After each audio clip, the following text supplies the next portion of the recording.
Isa sa mga Filipino culture natin, nakamustahin lang tayo kapag may kailangan sila. Tandaan, walang may nangangamusta sa'yo kapag wala silang kailangan. Sino ka ba para kamustahin? Charit. Totoo yan guys, walang may nangangamusta talaga sa'yo pag wala silang kailangan. At ito pa, mangangamusta lang sila pag may alam nila na meron kang ibigay kapag may hihingin sila. Kasi nakikita nila na kaya mong ibigay yung gusto nilang hingin.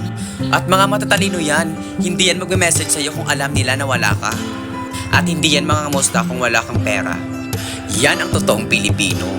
Dito ka magtataka sa sobrang dami mong kaibigan, walang may nangangamusta sa'yo. Sa dami-rami mong kaibigan, kahit isa parang walang may nakakilala sa'yo.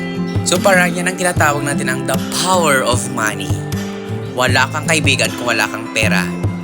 Marami kang kaibigan kung meron kang pera. Alam kong nangyari to sa'yo, B. Alam ko kapag wala ka, ikaw yung kawaway. Kapag sila naman yung meron, tsapwera ka lang. Kaya kung ikaw kapag may pera, huwag mong ubusin. Tirhan mo yung sarili mo para hindi ka maging kawawa. Mwah!